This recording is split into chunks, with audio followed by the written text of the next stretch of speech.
Gets me through my morning every day. Every morning. Ladies and gentlemen, Adelaide's Jody and Hazy on Nova. Jodes, it is Men's Mental Health Week, and you know that I'm a big fan of the next guest, and that is Channel 7's Hamish McLachlan, because I think that he is probably the best communicator in the business. So, first of all, Ham, good morning to you. Thanks for jumping on board with us. Hazy Jodes, I'm not sure whether my wife would agree with you, but I appreciate the sentiment.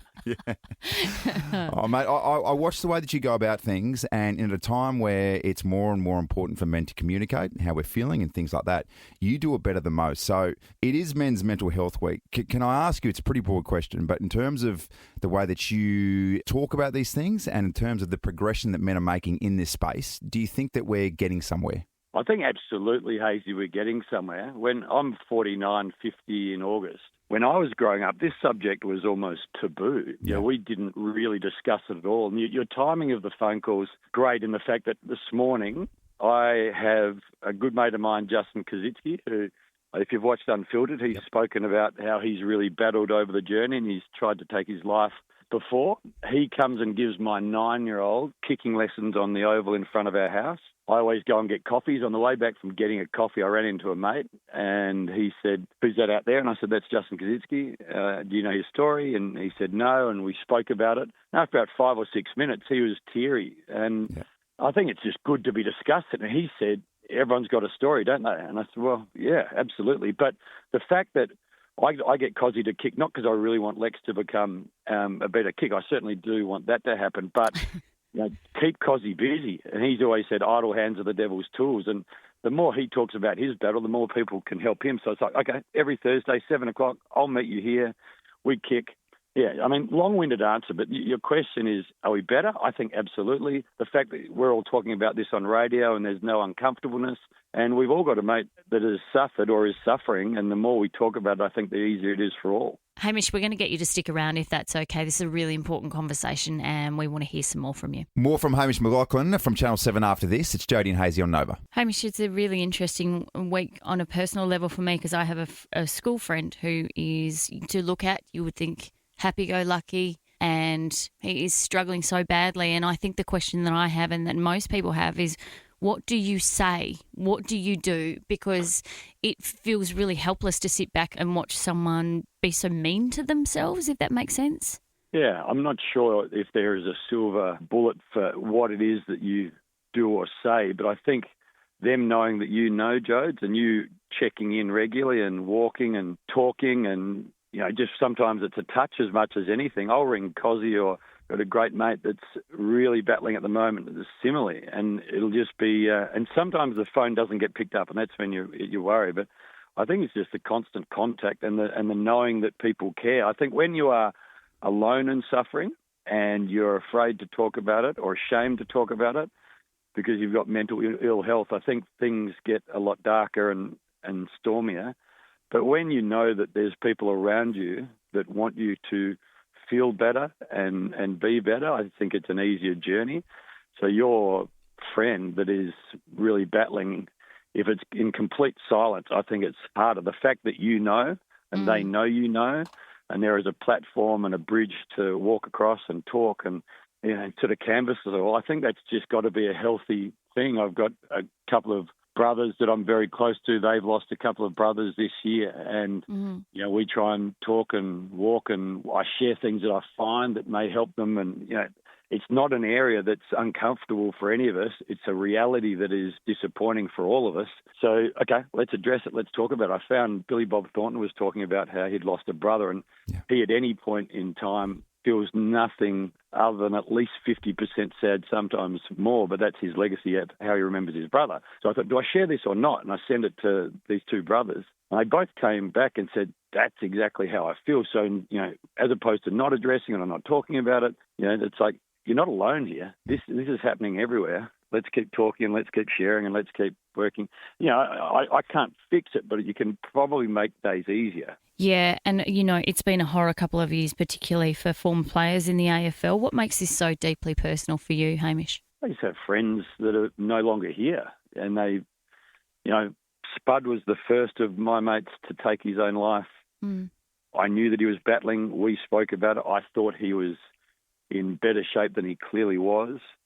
the one thing you've alluded to it, Joe, I'm sure, Hazy, you know, if you come into contact with 200 people today, there's going to be a lot of those that have mental ill health in some way, shape or form. It's like having a headache or a broken arm or a sore arm or it's just a part of our days. And the fact that now we are better at talking about it is going to help. Like if I've got a headache, I say I got a headache and, I go and address it. It's the same with mental ill health. It's like, I'm not feeling good. I need to go and speak to someone, talk to someone, get the best professional advice that I can. Or, just go for a walk with Joe. That sometimes helps as well.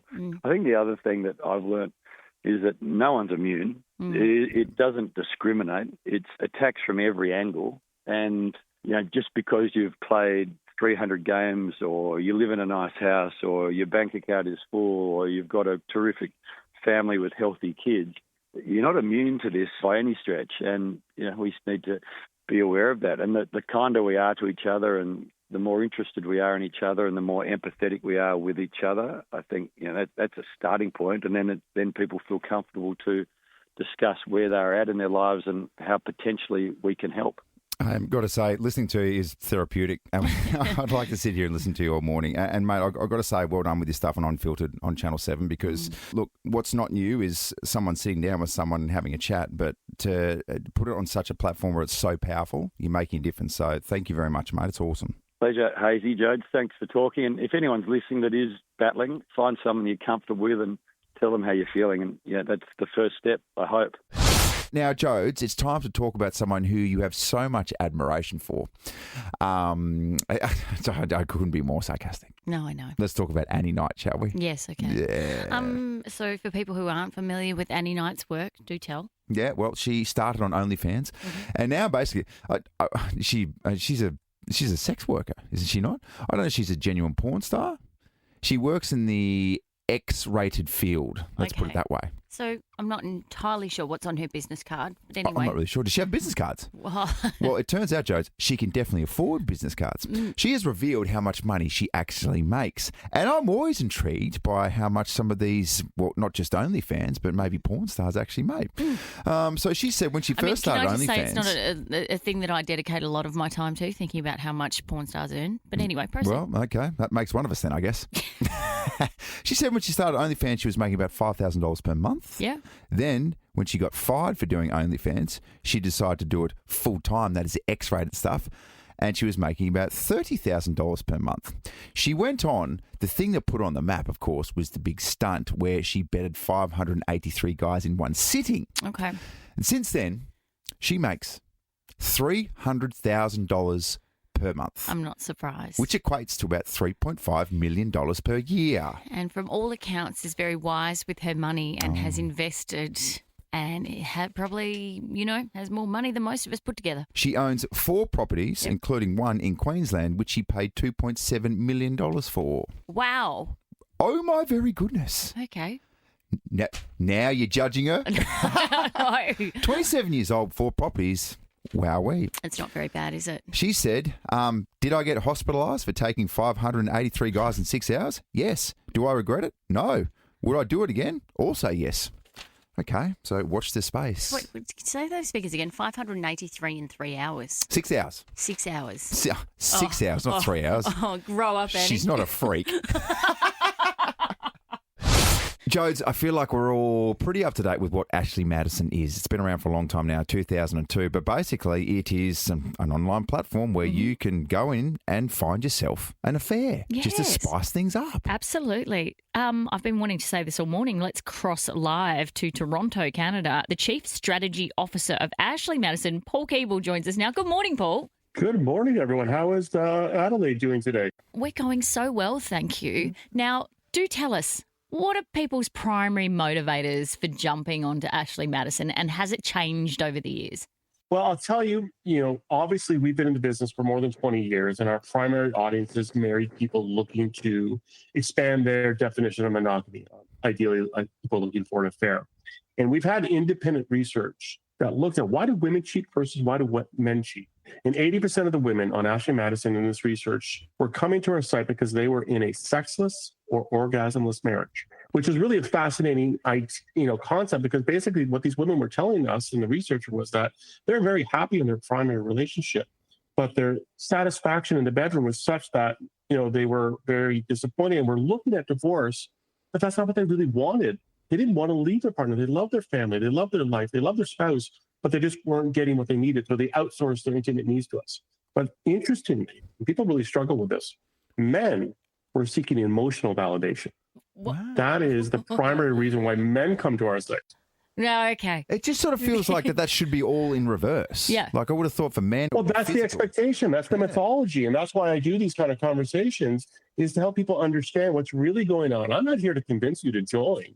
I'm here to tell you why people are joining. In a weird way, I'm actually helping people avoid joining Ashley Madison by detailing all the secrets of our members so you could avoid the pitfalls of why people end up on our site. So I didn't realise that mummy daddy time was so very important to women that your research is saying that they would end a marriage over it because they're not satisfied in that department. Is that right?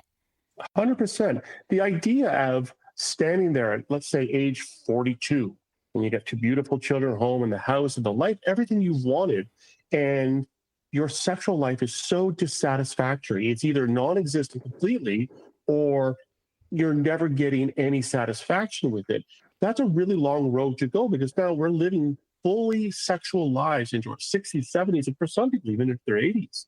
And the idea of another 30 or 40 years of disappointing sex is too much to bear. And traditional counsel would tell you either compromise, live with that sounds horrible, or divorce. Well, that's costly. And if I really love my partner, my spouse, and my family, that's not really a great idea. So the whole idea of our business was predicated on this in essence, and we're offering a third path for a majority of our members to facilitate and maintain their primary relationship. I'm not disputing your research here, but in my experience as busy working mums in relationships around that age, most of us can't be bothered. Most of us are too exhausted. Why? No, that's not true. You're too exhausted for bad sex. You're not too exhausted for good sex. That's the difference point. If your partner is capable and willing, and listen, men, please know I'm not blaming you wholly. This is a communication problem. This is not a male problem. This is an issue of partners not being able to be completely transparent about what's missing and how to fulfill those missing needs. And I think that is the driving force that ends up with a lot of people joining Ashley Madison. Listen, we've had more than 90 million people join our site since we launched. There's a reason for this. Yeah, so Paul, I'm exactly reading what you're saying. You're saying that Jodie's husband, Greg Ott, is very bad at sex. I get you. We can hear you. Mate, excuse me. If you're going to cast that stone, you want to look in your own backyard, Don't you mate. do research, please. I am not going to cast any aspersions on Jodie's marriage whatsoever. Paul Keeble, the CSO of Ashley Madison, mate, we appreciate your time this morning, because I feel like this is interesting if you want to go down this path, but also for people who wouldn't go down this path to get a bit of an understanding as to, why people are exploring this avenue. Absolutely. Paul, thank you so very much for your time this morning. We really appreciate it. My pleasure. Time now to catch up with AFL royalty. That is Brad Johnson, 364 games, 3-time best and fairest winner, and a 6-time All-Australian. And probably the best bit, did it all with a smile on his face. Is that fair to say, Jono? Good morning, team. How are you today? Yeah, we're good. And all with beautiful red rosy cheeks too. You've got that lovely little pinched look on your cheeks, don't you? I do. It actually worked in my favour, because all coaches thought I was working really hard because my cheeks were always flushed. But ultimately, it's just one of those things that's a part of me. Jono, you're part of the footy media landscape and have been for a long time. You do a sensational job. But right now, it's really going in a different direction. So the latest instalment is Nazai Wanganeen-Millerer. Didn't want to go to the Crows, apparently. Now he's refuted that claim. He was open to the Crows, not against Tex Walker. This whole kerfuffle, how are you seeing it in your eyes? And are you comfortable with everything that's happening in the media landscape at the minute? Yes. I don't get caught up in it too much, to be perfectly honest. I stay in my lane, which is, obviously the football side of things and assessing the game on match day, more importantly. So I don't get caught up in the other side of it too much. But one thing that has, obviously in terms of having to change and change my mindset has been player movement and the way that players are talking to other clubs in season, and, they're visiting facilities, and they're obviously having, really open discussions around where they would like to be playing their football in the future. And this is all part of it. And it's just the nature of the beast, is that, You've got so many people involved in it. You've got clubs, you've got players, you've got managers, and all those things. And eventually things just start to filter out into the media landscape. So, as always, majority of these things are refuted. And in this scenario that you're talking about, I'm actually glad that both players have had a really, open chat about this and just put on the table and ended that part of the conversation. And now Nazai can work out where his footy future lays, whether it is at St Kilda or whether it will be back in South Australia at one of the Adelaide teams. Can I just ask, let's say, it was probably Footscray when you started, maybe, 3 years into your career before it turned into the Western Bulldogs? Let's say after 3 years, word got back to Footscray that a young Brad Johnson was looking around and shopping himself around. How would that have gone with your teammates? Well, if I was playing today, I definitely would have done it, especially for the coin that you can get these days. We played in a real sweet spot. I always say that in terms of footy through the 90s and early 2000s. It was a great part of the game to be associated with it at that particular time. But loyalty was a huge thing. Like back then, it would have brought the town down if a star player had said that he was going to sort of move a club. And when a player did get traded at the end of a year, it was a big story because it was something that didn't happen that often. You're either delisted and gone. You were never really traded. Yeah. And that's why I had to change my mindset and thinking around it. Brad, very quickly, maybe a one-word answer from you. The Adelaide Crows flying at the moment, literally. Are they the real deal? Yes. Ooh, that's good. Yes, good. they are. And Brad, very aware that he's broadcasting into South Australia this morning. All right, Jono, thank you so much for your time, mate. We appreciate you. Awesome. Thanks for having me on, guys. All right, Brad Johnson from KO there. Just a quick reminder as well, 32 clubs from across the globe. One winner. Catch every FIFA Club World Cup match live on KO Sports from June 15. Get on board KO Sports and sign up today. I need to know. I need to know now. I need to know. I need to know. I need to know. What's in the news today? I need to know this. Here's what you need to know. What you need to know with Jody and Hazy.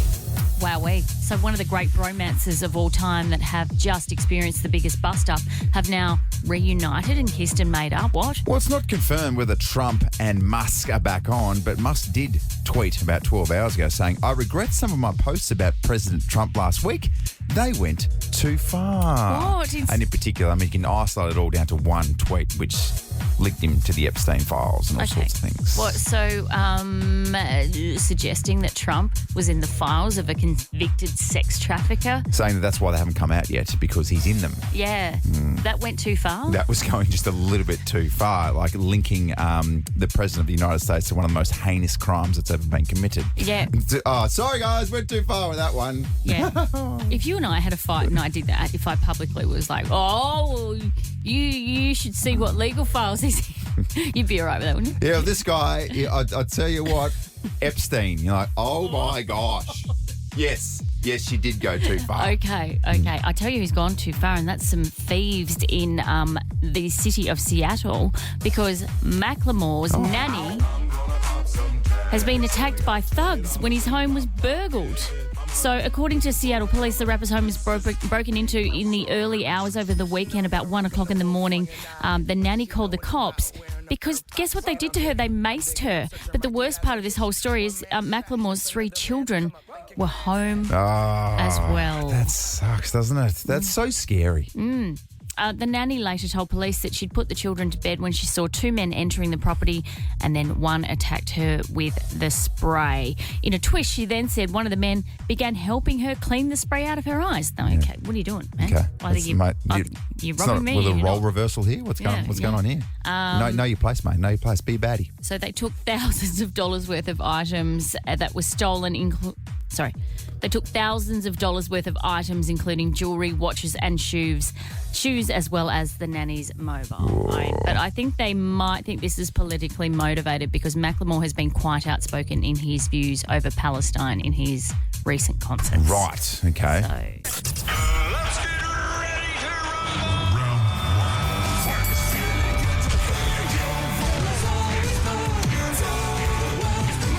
Ladies and gentlemen, Battle of the Bangers. The rules are simple. Jody and Hazy are about to hear 6 songs from the same year. They can select their song as it plays, but if they let it go, that song is gone. Now let's get into the bangers that are ready to battle. Back to you, Jodie and Hazy. Well played, producer Molly. Love this little opportunity to let the listener choose the music, Joe. It's perfect, isn't it? It's really nice. And we turn it into a little battle. It's a fierce battle. Mm-hmm. And right now, it is sitting at 9-8, slightly in my favour. Ooh.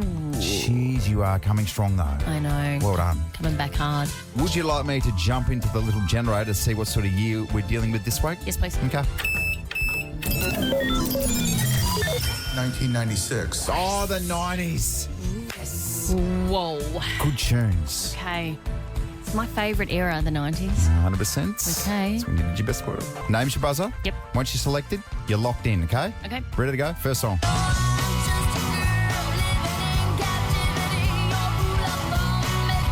mean, it's a good tune, but it's a no from me. Well, why are you turning your back on Gwen now? You didn't turn your back on her back in the day when you were a teenager, did you? What's that supposed to mean? Everything. You sicko. Oh, gosh. Hey, you can't come in, Mum. Not yet. All right, so it's a no from me. Yeah. Next song. Oh. Oh, my gosh. I think I'm in. It's a good tune. Okay, yep, Jodie. Jodie has selected Genuine Pony. Thank you, It's a good Magic one. Mike. It's a good one. Okay. All right. All right, now I have 4 songs left. Mm-hmm. Okay? I need to be very wise with this selection. Oh! It would be obvious to pit Matt Morrison up against Genuine, And are you going to? but I'm not going to do it. All right. I'm not going to do it. I'm going on to the next one. Oh my gosh, I should keep it in the family. I should keep it in the family. It's Savage Garden. Darren Hayes. Oh, Darren's not going to like this. I'm saying no. Well, you're going to have to front him at Christmas, aren't you? Jeez, I only got 2 songs left, all right? Next one. Okay, great. Oh, now you're in trouble. I'm in trouble. I'm not even sure he sings this, but it's a no from me. So there's 1 song left and I have to select it. Okay, I'm just going to go for it. What do we got? Oh! I'm happy. Am I happy? Are you happy? Do you feel threatened? Not with Genuine Pony. No. Okay. Who sings this? Oh, this is the Rembrandts. The Rembrandts. Righto, the Rembrandts. I'll Ready? be there for you. Oh, yes. Ready? Is it here? Cut. No. Rembrandts versus this little doozy. Okay. Cheers, 2 very, very different songs. They couldn't be more different. And I feel like all the Friends fans might come out of the woodwork for this one. Oh, yes. Yes, if you love and respect Friends, vote for my song. If you have any respect whatsoever for the cast and crew. If you love and respect male strippers, vote for my song. That works. Oh, there you go. Please cast your vote at Jodie and Hazy. Winning song will be revealed tomorrow. Just be prepared for this because I'm about to blow your mind. Oh, don't do that. Did you know you, me, the entire nation of Australia have been eating sushi all wrong? No. Oh, gosh. Yep. Pick up the pieces. That's your mind blown to bits. I saw a TikTok video from dietitian En Min Saw, and she recently shared her discovery. The sushi that we know and love is actually unique. It's even called Australian sushi. Oh, I've just put my mind back together. Have a listen to En Min Saw. Scrolling on TikTok and I saw someone called this Australian sushi and I liked for a second. I was like, what? Babes, if you Google Australian sushi, this literally pops up. How did I forget this wasn't normal? So what about that? She's become so accustomed to eating our sushi. So apparently we eat it like a little burrito, the big long ones that are all rolled up. But the way you're supposed to eat it is cut up into like little coin, you know? Yeah, it designated little slices. That makes sense. Can I just say so? I'm not trying to be different. I don't do the burrito sushi. Don't you? Because the only time that I really, really go to eat sushi is when I take my kids to Sushi Train. Yeah. And it's always cut up for you. Yeah. Like it's in its traditional format. Yeah, but what about when you're in a shopping centre and you're in a hurry and you want something tasty and nutritious and convenient? Don't you just want to grab one of those ones with with one hand? No. And demolish the tuna and cucumber? I've seen you eat sushi that way as well. You eat it like a duck. You just kind of tilt the head back and just sort of let it sort of sift down the throat. It's quite confronting. And then once you've had your tuna, you move on to your teriyaki chicken. And then once you've demolished that, you look at your prawn one and you went, I went too far again. Because we're so cultured here. You'll have your tuna and avocado, your chicken teriyaki and avocado, maybe your Californian roll. Yeah. Good stuff. Yeah, but the point is... In burrito style? If you Google overseas Australian sushi, that's what comes up. Really? Wowee. Do you reckon they're laughing at us because of it? Maybe. Like, cut it up, you absolute bunch of amateurs. Get some culture, you bunch of sweeties. Oh, my God, you animals. Do you even have those little trains that bring out your sushi at the How good are they, by the way? Losers. We live for those trains too, by the way, the robots. Can you remember that time I went to Sushi Train and I couldn't open my wasabi pack and I had to get the Japanese lady to open it for me? Yes, we're all embarrassed for you. She went back to some of her family back in the homeland and said, oh, my gosh, Aussies are idiots. That's how everyone's collectively looking at us. As a nation that can't open our sushi wasabi packets. Tuna and avocado, thanks. Let's talk lazy co-workers, shall we go? Why are you looking into my soul when you say that? I'm certainly not insinuating you're lazy. You work very, very hard when you feel like it. There's the asterisk. Yeah. A UK worker has faked over 100 hours while working from home. Let me say that again. A former UK police officer has been banned for life for working in law enforcement after being found to have faked over 100 hours of work. Don't clap that. Don't clap that. It's all these lazy co-workers clapping along. Because do you know what's happening when he's not working? All his other co-workers are picking up the slack. That's what's happening. Well, how did he go unnoticed for so long, though? Well, you tell me. So I just have a few suspicions sometimes in some government jobs where you just sort of wonder how hard it's being worked and how long you could go for not actually doing anything before someone picks you up. How very dare you attack our public servants like that? I don't know. I'm just no, I'm not saying that. I'm just throwing it up. It's a thought bubble, okay? It's food for thought. Okay. Do you want to know how we got away with it? Yes, please. So between June and September in 2024, the police officer held down keys on his laptop at regular intervals while working from home to make it appear as if he was working when he was not. And so his actions came to light after they audited his keystrokes. And they found out that he was significantly higher than anyone else. So he would have been fired had he not already resigned. So he admitted in court to opening up a blank Word document, holding down the Z character on his keyboard for long periods.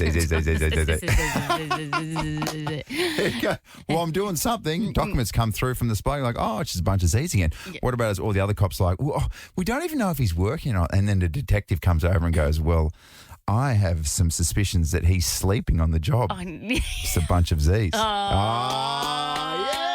I'm a dad, Jones. I'm a dad. There it is. We've had experience in this because remember that guy that we used to work with? And he was in the studio and he was constantly typing. Yeah.